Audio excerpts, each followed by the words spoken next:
Praise the lord. ప్రభు అయిన యేసు క్రీస్తు ప్రశస్త నామంలో మీ అందరికీ మా హోసన్న మినిస్ట్రీస్ తరపున హృదయపూర్వకమైన వందనాలు తెలియపరుస్తున్నాను. ప్రభు మిమ్మల్ని ఆశీర్వదించి దీవించునుగాక. Praise the Lord. प्रभु यीशु मसीह के प्रशस्त नाम में आप सबको होसन्ना सेवकाई के तरफ से हार्दिक शुभकामनाएं हैं. प्रभु आपको आशीष दे. ఈ క్లుప్త సందేశాల ద్వారా ఆధ్యాత్మికమైన శక్తిని మీరు పొందుకుంటున్నారని, ప్రభునందు బలపరచబడుతున్నారని నేను విశ్వసిస్తున్నాను. मैं विश्वास करता हूँ कि इन संक्षिप्त संदेशों के द्वारा आप आध्यात्मिक रीति से सामर्थ पा रहे हैं और प्रभु में दृढ़ बने हैं. ఈ సందేశాలు విని విడిచిపెట్టడం కాకుండా ఈ ఆధ్యాత్మికమైనటువంటి సందేశాలలో ఆంతర్యాన్ని గ్రహించి అంచెలంచెలుగా మీరు దీవించబడి అందరి కృపలో దాచబడాలని ప్రార్థిస్తున్నాను. इन संदेशों को सुनकर उन्हें छोड़ न दे. इन आध्यात्मिक संदेशों के गहरे अर्थ को समझकर आशीषित हो और उसके अनुग्रह में सुरक्षित बने रहे. मैं यही प्रार्थना करता हूँ. మీరు మాత్రమే కాకుండా మీరు అనేకులకు చేరువ చేస్తారని కూడా ఆశిస్తున్నాను. मैं आशा करता हूँ कि न केवल आप बल्कि आप इन संदेशों को बहुत से लोगों तक भी पहुँचाएंगे. ఈ పూట పరిశుద్ధ గ్రంథంలో నుంచి 121వ కీర్తన 3వ చరణాన్ని నేను చదువుతాను. आज पवित्र शास्त्र से 121वां भजन 3रा पद में पढ़ूंगा. ఆయన నీ పాదములు త్రొట్టిల్లనీయడు, నిన్ను కాపాడువాడు కునుకడు, ఇశ్రాయేలును కాపాడువాడు కునుకడు, నిద్రపోడు. वह तेरे पाँव को टलने ना देगा, तेरा रक्षक कभी न ऊँगेगा. सुन, इज़राइल का रक्षक न ऊँगेगा न सोएगा. ఈ వాక్యంలో మనం ఆరాధించే ప్రభు కాపాడువాడు అనే మాట మనం ధ్యానించాలి. इस वचन में हमारा परमेश्वर जिसकी हम आराधना करते हैं वो रक्षक है, ये हमें पहचानना है. మనకు కుటుంబంలో తల్లిదండ్రులైన వాళ్ళు ఉంటారు, పెద్దలైన వాళ్ళు ఉంటారు. हमारे परिवार में माता पिता होते हैं, बुजुर्ग होते हैं. సమాజంలో అధికారులైన వాళ్ళు ఉంటారు, బలవంతులైన వాళ్ళు ఉంటారు. समाज में अधिकारी होते हैं और सामर्थी भी होते हैं. వీరందరూ కలుగు చేసే కాపుదల భద్రత వేరు, దేవుడిచ్చే కాపుదల భద్రత వేరు. इन सब के द्वारा दी जाने वाली सुरक्षा अलग है और प्रभु द्वारा दी जाने वाली सुरक्षा अलग है. ఆయన కాపాడగా उनकी रक्षा करने पर కంచె దాటి లోపలికి రాగలిగిన శక్తి ఎవ్వరికి కూడా లేదు. उस घेरा को पार करके आने की शक्ति किसी के पास नहीं है, దేనికి కూడా లేదు. किसी के पास नहीं है. ఆయన తమ ప్రజలకు అగ్ని ప్రాకారమై ఉంటాడని దేవుని వాక్యం సెలవిస్తుంది. परमेश्वर का वचन कहता है कि वो अपने लोगों के लिए आग का शहर पनाह बनता है. చూడండి, 121వ కీర్తనలోనే 7వ చరణాన్ని నేను మీకు చదివి వినిపిస్తాను. देखिए 121वां भजन में 7वां पद में पढ़ के सुनाऊंगा. ఏ అపాయమును రాకుండా యెహోవా నిన్ను కాపాడు. यहोवा सारी विपत्ति से तेरी रक्षा करेगा. ఇక్కడ ఏ అపాయము అనంటే ఎన్నో అపాయాలు రావచ్చు. यहाँ कोई विपत्ति मतलब बहुत से विपत्तियां आ सकते हैं. ఈరోజు మనిషి మీద ప్రకృతి దాడి చేస్తుంది, आज मनुष्य पर प्रकृति आक्रमण करती है, వ్యవస్థలు దాడి చేస్తున్నాయి, व्यवस्था भी आक्रमण करता है, రోగాలు దాడి చేస్తున్నాయి, बीमारियां आक्रमण करती है, మనిషి మీద మనిషి దాడి చేస్తున్నాడు, मनुष्य के ऊपर मनुष्य आक्रमण करते हैं, దేశం మీద దేశం దాడి చేస్తుంది. देश के ऊपर देश आक्रमण करते हैं. ఈరోజు ఎటు చూసినా కూడా అపాయాల మధ్య మనిషి నిలిచి ఉన్నాడన్న సత్యాన్ని మనం आज గ్రహించవచ్చు. जहाँ कहीं भी देखे विपत्तियों के बीच में मनुष्य खड़ा है, ये सच्चाई को हम देख सकते हैं. అపాయం అనేది ఒక్క దిక్కు నుంచి మాత్రమే వస్తుందని చెప్పలేము. ये विपत्ति एक ही तरफ से आएगा करके हम नहीं कह सकते हैं. ఏ దిక్కు నుంచి అపాయం వస్తుందో గ్రహించలేని భీకరమైన భయంకరమైన పరిస్థితుల్లో మనం నిలిచి ఉన్న సంగతి వాస్తవం. यह हकीकत है कि हम ऐसी भयानक परिस्थिति में खड़े हैं जहां हम यह भी पहचान नहीं पा रहे हैं कि विपत्ति किस दिशा से आएगी. నమ్ముకున్న వాళ్ళు అమ్ముకునే పరిస్థితులు, भरोसेमंद लोगों से ही धोखा मिलने की परिस्थिति, ప్రాణాధికంగా ప్రేమించిన వాళ్ళు విషపు చూపులు చూడడం, प्राणों से भी अधिक प्रेम करने वाले जहरीले नजर से देखना, స్నేహితులుగా భుజాల మీద చేతులు వేసిన వాళ్ళు ప్రాణాలు తీయడం, कंधे पर हाथ रखने वाले दोस्त ही जान लेने पर उतर आते हैं।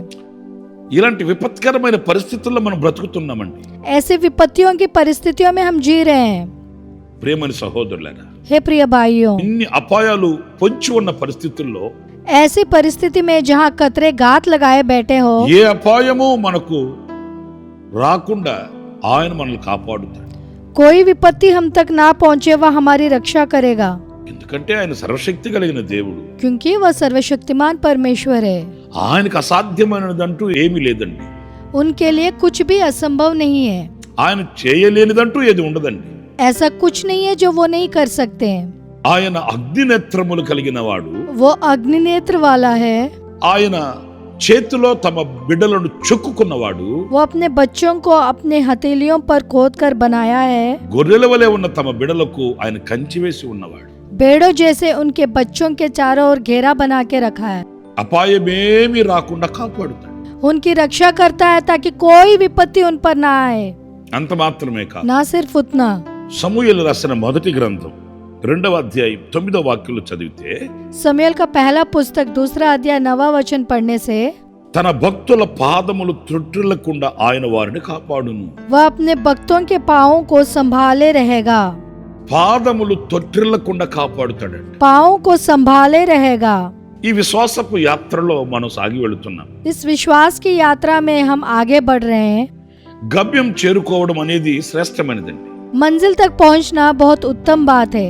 ప్రారంభం మహిమకరంగా ఉండొచ్చు, शुरुआत महिमायुक्त हो सकता है, ప్రారంభం దీవెనకరంగా ఉండొచ్చు, शुरुआत बहुत ही आशीषित हो सकता है, ఉత్సాహంగా ఉండొచ్చు, उत्साहित हो सकता है, అనేకులకు ప్రోత్సాహంగా కూడా ఉండొచ్చు. बहुत लोगों के लिए प्रोत्साहित भी हो सकता है। మరి గమ్యం చేరుకోగలగాలి కదా. लेकिन मंजिल तक पहुंचना है ना, కోరిన రేవుకు వెళ్ళగలగాలి కదా. मनचाहे बंदरगाह तक पहुंचना है ना। కొంతకాలం సాగి వెళ్ళి ఆ తర్వాత వెనుదిరిగితే ప్రయోజనం ఏంటి? कुछ समय तक आगे बढ़कर फिर पीछे मुड़ने से क्या उपयोग है? కొంతకాలం నిలిచి ఆ తర్వాత మనం కుప్పకూలిపోతే ప్రయోజనం ఏంటి? कुछ समय तक खड़े रहकर उसके बाद टूट जाने से क्या लाभ है? మనం చేరుకోవలసిన గమ్యానికి చేరుకోవాలి. हमें अपने मंजिल तक पहुंचना है। చేయాలనుకున్న పని సంపూర్తి చేయగలగాలి. जो काम हम करना चाहते हैं उसे पूरा करना है। దేవుడు మన ఎడల ప్రణాళికని నిర్ణయించి పెట్టినప్పుడు ఆ ప్రణాళిక నెరవేర్చబడాలి. जब परमेश्वर हमारे लिए एक योजना बनाए हैं तो उस योजना को पूरा करना है। దానికి గాను उसके लिए ఎక్కడ మన పాదములు తొట్టిల్లకుండా ఆయన కాపాడు. वो हमारे पाँव को संभाले रहेगा। మనల్ని మనం ఆయనకు అప్పగించుకుంటే अगर हम अपने आप को उनको सौंपेंगे ఆయన కాపాడుతాడు. तो वो संभालेंगे। మనం కాపాడబడలేము. हम अपने आप को नहीं संभाल सकते हैं। మనల్ని మనం కాచుకోవాలని ప్రయాసపడడం కూడా వ్యర్థమే. अपने आप को संभालने की कोशिश करना भी व्यर्थ है। ఆయనే మనకు కంచె వేసి वही हमारे लिए घेरा बना के हमें संभालेंगे। నా ప్రియమైన సహోదరుల, हे मेरे प्रिय भाइयों, ఆయన కాపాడితే वो रक्षा करने से ఆ పట్టణం కాపాడబడుతుంది, वो नगर सुरक्षित रहेगा, ఆ వ్యక్తి కాపాడబడుతాడు. वो व्यक्ति सुरक्षित रहेगा, ఎక్కడ కూడా దృష్టి మారదు, कहीं भी उसकी नजर नहीं बदलेगा, ఎక్కడ కూడా వ్యర్థమైపోదు. कुछ भी व्यर्थ नहीं होगा, గమ్యానికి చేరుకోగలుగుతాం. मंजिल तक पहुंच पाएंगे। ఈ రోజున అనేక మంది విశ్వాసంతో ప్రారంభించిన పరుగు వైదొలిగిపోయిన పరిస్థితులు. आज बहुत से लोग विश्वास के साथ शुरू की गई दौड़ से हट जाने की स्थिति में हैं।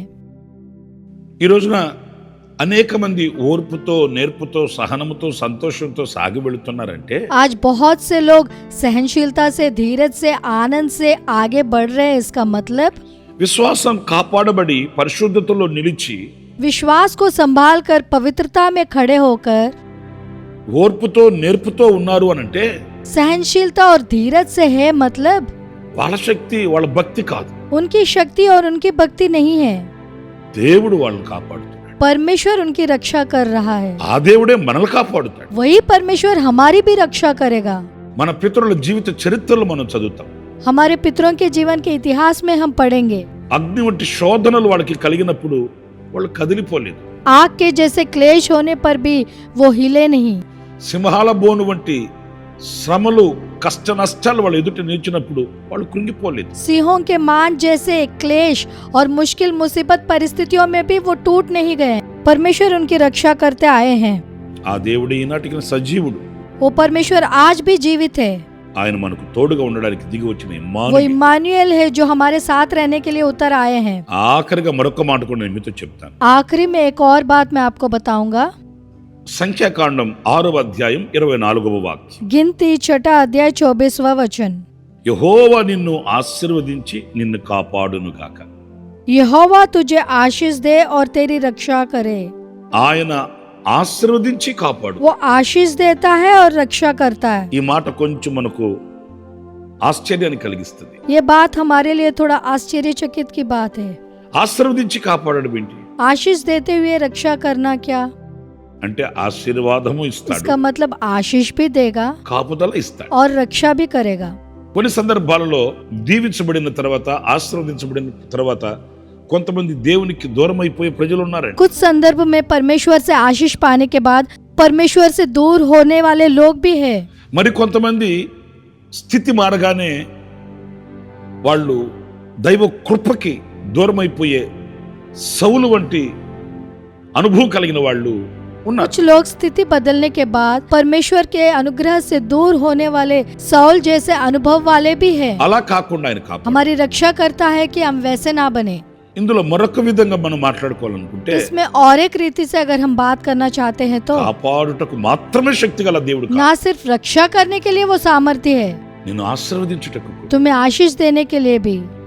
శత్రువు నిన్ను చూసి నవ్వుకోకుండా, शत्रु तुम्हें देखकर तुम पर ना हंसे, శత్రువు ఎదుట మనం తలదించకుండా, शत्रु के सामने हमारा सिर ना झुके, శత్రువు మన మీద విజయాన్ని ప్రకటించకుండా शत्रु हम पर जय ना पाए, ఆయనే మనల్ని కాపాడుతాడు. वही हमारी रक्षा करता है। కీర్తనకారుడైన దావీదు చెప్పాడు కదా, भजनकार दाऊद ने कहा है ना, నా శత్రువుల ఎదుట నీవు నాకు భోజనం సిద్ధపరిచి ఉన్నావు, तू मेरे सताने वाले के सामने मेरे लिए मेज बिछाता है, నూనెతో నా తల అంటి ఉన్నావు. तूने मेरे सिर पर तेल मला है। కీర్తనకారుని నోట వచ్చిన ముత్యము లాంటి మాట. भजनकार के मुंह से निकला हुआ मोती जैसे बात। ఆ రీతిగానే ప్రభు మనల్ని కూడా కాపాడు. उसी रीति से प्रभु हमारी भी रक्षा करेगा। ప్రియమైన సహోదరులారా, నేను 3 విషయాలు మీతో చెప్తూ వచ్చాను. ఆశీర్వదించి కాపాడుతాడు, हे मेरे प्रिय भाइयों, मैं 3 बातें आपको बताया हूँ। आशीष देते हुए हमारी रक्षा करेगा, మన పాదములు తొట్టిల్లకుండా కాపాడుతాడు, हमारे पाँवों को वो संभालेगा, అపాయం రాకుండా కాపాడు. विपत्ति से हमारी रक्षा करेगा।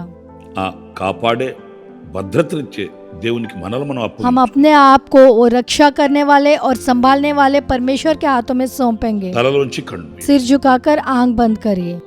ఆశ్చర్యకరుడైన తండ్రి, हे आश्चर्यजनक पिता, జీవాధిపతి అయిన ప్రభువా మీకు వందనాలు. हे जीवाधिपति परमेश्वर, आपको धन्यवाद देते हैं। మీరు కాపాడకపోతే మేము కాపాడబడలేము, आप अगर हमारी रक्षा नहीं करने से हम सुरक्षित नहीं रह सकते हैं, మీరు భద్రతనివ్వకపోతే మేము భద్రపరచబడలేము, आप नहीं संभालने से हम संभाले नहीं जाएंगे, మీ హస్తం చాపి మీ నీడలో మమ్మల్ని ఉంచకపోతే మాకు ఆశ్రయం లేదు. आपका हाथ बढ़ाकर आपके छाव में नहीं रखने से हमारे लिए कोई शरण स्थान नहीं है। మమ్మల్ని ఒక్కొక్కరిని మీ పాదానికి అప్పగించుకుంటున్నాం. हम हर एक को आपके चरणों में सौंपते हैं। కుటుంబాలుగా మీకు సమర్పించుకుంటున్నాం. हम परिवारों को आपके हाथों में समर्पित करते हैं। మీరు కంచె వేసి కాపాడండి. आप घेरा बनाकर रक्षा कीजिए। నైనా మా పాదములు జారిపోకుండా మీరు हे కాపాడండి. पिता, हमारे पाँवों को संभालिए, అపాయమేమీ రాకుండా మీరు కాపాడండి. हमारी रक्षा कीजिए कि हम पर कोई विपत्ति ना आए। ఆశీర్వదించి మీ భద్రత కాపుదలు మీరు మాకు అనుగ్రహించండి. आशीष दीजिए और हमें संभालिए और रक्षा करिए। మమ్మల్ని మీ చేతులు సమర్పించు. हम अपने आप को आपके हाथों में सौंपते हुए ఈ ప్రార్థనలో ఏకీభవించిన ఒక్కొక్కరిని కూడా ఆ రీతికి దీవించు. इस प्रार्थना में सहमत हुए हर एक को आप आशीष दीजिए पिता। యేసు నామములో ప్రార్థించి వేడుకొనుచున్నాను తండ్రి, यीशु मसीह के नाम से प्रार्थना करके मांगते हैं पिता, ఆమేన్. आमीन। ప్రభు మిమ్మల్ని ఆశీర్వదించి దీవించును గాక. प्रभु आप सबको आशीष दे, आमीन। हर सोमवार या अनुग्रह वचन संदेशों के लिए और बहुत से आत्म संबंधित संदेशों के लिए हमारे YouTube चैनल को सब्सक्राइब करिए। Pastor Ramesh Hosanna ministries.